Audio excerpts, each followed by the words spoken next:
have clicked on the groove with Charles Hightower. I got a real good treat for you tonight. A real good treat for you tonight. You know, the people behind this music right here, and we've got the man behind the music, Mr. Russell Thompkins Jr. of the Stylistics. Hello, Russell. How you doing? I'm doing fine. How are you? All right. Let me turn this down just a little bit. Oh, boy, it sure is a pleasure to have you on the show tonight. Good to talk to you again. All right. So how's everything in New York? Well, I'm in Philadelphia, and everything is fine. Okay. All right. Oh, wow. Did you do a little touring? Well, I just got back from England. I was overseas for about a week or so, and before that I was touring here in the States. Oh, okay. Mainly on the East Coast. Okay, well, how did that go? Pretty good? Everything is fine. Every time I can get back home, it's good. I know that's right. Getting ready for Thanksgiving and everything, huh? Yep. I know that's right. Well, Russell, could you tell us how the Stylistics came to be? Well, in 1968, before that time, during the 60s, when we were in high school, there was two different groups, the Monarchs and the Percussion. Right. But when we graduated in 1968, both groups lost members, and an English teacher in the high school at that time had the idea of taking both groups and putting them together, the remainder of who was left. And we had to pick a name. We couldn't be the Monarchs or the Percussion, so we became the Stylistics. Oh, well, that's pretty cool then. That is real cool. And tell me, was it kind of hard to get a record deal back when you guys at first started? Well, we weren't trying to become a recording group. During that time, in fact, that year, we started working nightclubs here in Philadelphia.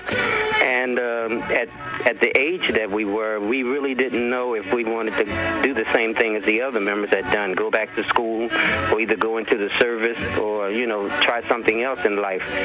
And we just, on the weekends, we start singing in nightclubs, and somebody had the idea to take us in the studio and just record a record and see how it would go. And it became the #1 record in Philadelphia. So that's what really opened the doors for the recording business. And was that single "You're a Big Girl Now," right? You're right. All right. So when did y'all?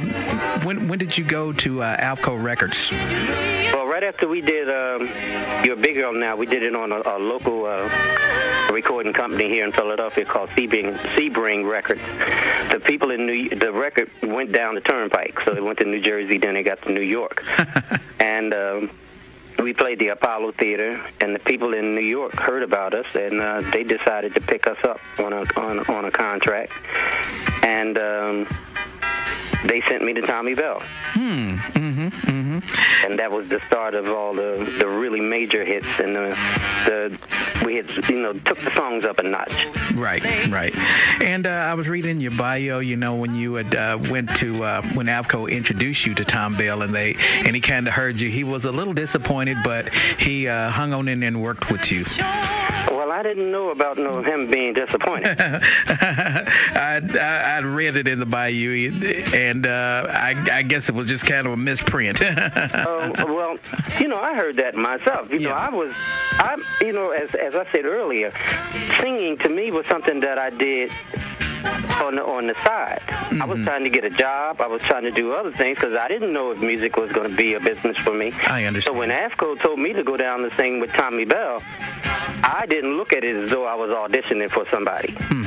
Now, he might have looked at it like I was auditioning, but I went down there just to sing some songs. If it didn't work out, I was moving on. I understand that. But I tell you, it turned out for the best. God really blessed you. God had blessed you to sing as beautiful as you do right now today. That I can thank God for it. And I do it every day. So tell me, how was it working with Tom Bell and the lovely lady Linda Creed? Well, when I went down there, I discovered, what music was really about, because Tommy is a fascinating musician and vocalist. And the songs that he had presented to me, they just hit me so, like they were really meant for me. And I learned the songs real quick. I would go in the studio and record the records. And like I said, I've always been a nightclub singer. I've always been a person to work on the road. So after I would finish working with him, I would just go back out. And after Your Big Girl Now, we started traveling with James Brown. And James took us everywhere. So that's all I was really concerned with. I didn't see Tommy anymore until it was time to record again. I understand. And the Godfather of Soul was the man back in the day, right? He was the man. If it wasn't for him, we wouldn't have been known all over the country. James is the one. In fact, James ended up taking us all over the world. Oh, well, that's great. That's great. God rest his soul. He was a good man, wasn't he? At times. I guess everybody had their ups and downs, too, you know? Yes, sir. Yeah, he was a very strict man. You know, we were kids, and I guess he was just trying to protect us, but he was a very strict man. Because we came out on the road during that time. I think I was 18 when I first went out on the road with James. And it was us in the Dramatics. Oh, wow. And we all were the same age. And James had a lot of rules for the people who worked with him on the road. And I think we might have broke all of them. Oh, wow. And you know the deal about James Brown is if you play in his band, you better watch him. Yep. Because if you don't, he's going to throw his hand up and start counting how much he's going to take out of your paycheck, right? You're right. But I had fun working with him, too. You know, we traveled. I think, in fact, that was the day after I got married. Oh, wow. And we went on a tour with James Brown. We did 35 one-nighters. Oh, wow. Man, you guys were really working, weren't you? But at that age, it was nothing but fun. I understand. I really understand. Well, could you tell us who was your influences, you know, the people that you like to listen to, you know? Well, my father was a jazz singer, and he raised me up listening to a lot of jazz, listening to Billy Eckstine, listening to Sarah Vaughan, Ella Fitzgerald, singers of that era, and they still are a big influence on me because when jazz becomes a part of your life, you really don't get rid of it. Oh, no, you don't. No, you don't. And but when I got older, I started listening to Motown. And Eddie Kendricks got me. Yeah, I'd never heard anybody sing like that. And I was of the age where my voice was starting to change, and I didn't want to really sing as a low singer. Right. So I found out that I could do falsetto by listening to Eddie Kendricks. Oh, wow. And my other influence was Dionne Warwick and Frank Sinatra. Oh, my goodness. Because I'm just sitting back listening in my headphones, bet you my golly wow, because, I mean, you really shined in that song. And all the songs you shined in, but it's just something about that song was one of my favorites. That's my all-time favorite Stylistics song. I never get tired of singing that. Yeah, and Your Everything's a real good song. This whole album, you know, we're playing the Stylistics first CD. Well, we've got the CD, the first album, the Stylistics, where you guys are sitting in the grass. Yes, the debut album. Yes, that's the debut album, and it was the stepping stone, and it just kept on growing in the 70s. I mean, you know, you just kept on growing. I had no idea at all that I'd still be doing that right now. It's 41 years later. Oh, well, that's a blessing. Yes, it is. That is a blessing. That is a blessing. Well, tell me something, Russell. What's in your CD player? What I'm listening to right now? Yes. Let me see what I just got through listening to. Barbra Streisand. Oh, great. And I just got a new, I was listening to Spiral Gyro. Oh, my goodness. And I just got, I've been listening to a lot of what I've been recording because I just got out the studio with Chris Beeler at Forevermore Records. Yeah. I heard you got something brewing. Yeah, we're trying to hook it up. It's almost done. Are you touring as the Stylistics? Yes. The name of my organization is Russell Thompkins Jr. and the New Stylistics. Oh, great. So I'm traveling under that name, but I'm also doing a lot of engagements by myself. I just got back from Europe because there's a new documentary coming out on Michael Jackson. And a lot of the Motown people and myself are in the documentary. So I went over there and I went to the viewing, and it was fantastic. And I did the after show. I sang there. Me, Peeble Bryson, Martha Reeves, Kim Weston. Oh, great. Rebbie Jackson. It was a great show. Oh, great. And we did about 2 or 3 shows over there, and that's what I just came back from doing. Oh, well, that's good. That's good. I noticed overseas they really do appreciate the old school over there. Well, our records sold very well in the UK and in Japan.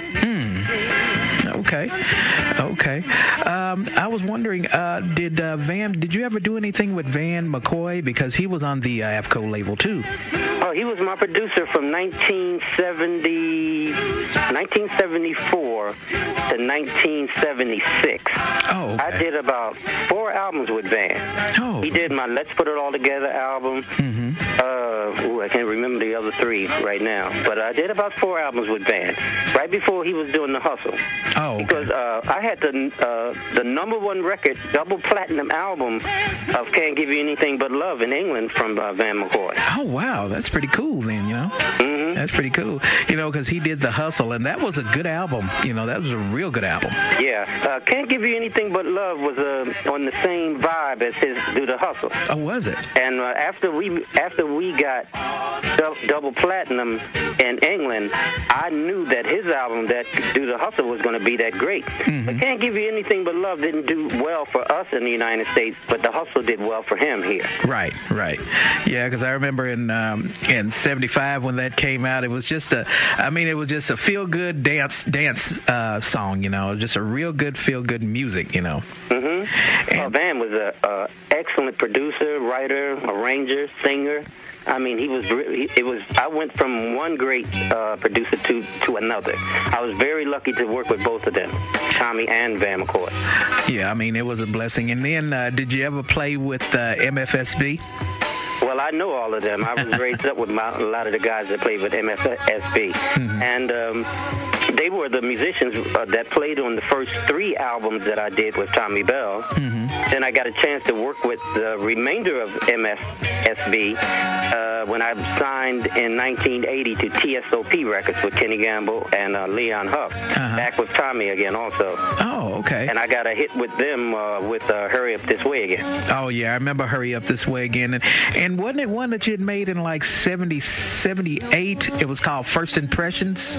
That was done with another producer on Murphy Records by name. He was an artist from the 50s. He was a great singer, Teddy Randazzo. Oh, okay. Yeah, he did that. We did 2 albums with him for Mercury. One called In Fashion, and the other one was called Love Spell. Oh, okay. Yeah, because that First Impressions, it was pretty good, but did it do as well as the other songs as far as on the charts? No, it didn't. Not in the States again, but it did well in Japan. Yeah. It's a funny thing. That's one of my most favorite albums to listen to. I don't listen to myself a lot unless I'm doing my newer stuff just to, to see how well it is and how it should be changed or better done. But that album, occasionally I get the feeling to go back to listen to the music I did with Teddy. It was a very nice experience, and some of them songs really touched. They were very close to my heart. Well, the thing about songwriters back then, it's a message in the music. It's a real good message in the music, because when we were kids, we would listen to the song and wouldn't think anything about it. But if you go back when you get grown and listen to it, I said, man, it's kind of a message there, Yeah, and it was if it was a love song, it was a real love song. Yes, it was. It wasn't, too much about the negative aspects that can happen in a relationship. It was about romance. Yes, it was. About actually loving someone. Yeah, it was. And even, back in the day when they played some of the Barry White, kind of the stuff that you don't play on the radio, even that was romantic. Yes, it was. That was very romantic. I mean, Barry White could do it. Yeah, he could, man. He could. And that was like, Teddy Pendergrass. That's another Philly. Yeah, we're from the same school. We grew up together. Mm-hmm. Yeah, you take Teddy Pendergrass. He had all-female concerts. Mm-hmm. Yep. All-female concerts, and it's not like the music today. I mean, the music today is not like the music yesterday. I know everything must change, but I still love my old school. Well, you know the difference. Yes, I do. I'm 47 years old, and everybody say, "Why you listen to a lot of older music?" I mean, because that's what I like. I mean, that's what I can relate to. Mm-hmm. Mm-hmm. Mm-hmm. Well, Russell, I think that's going to do it for us. And I hope you, we really enjoyed talking to you. Thank you very much for having me. Oh, man, we sure do appreciate it. And God bless you on your new album. Thank you. Okay. And I hope we can get a copy of it. And, we're going to play it because we love you and we support you all the way. Thank you very much, and I'll make sure. All right. Thank you, sir. Bye-bye. Bye-bye. The Groove with Charles Hightower.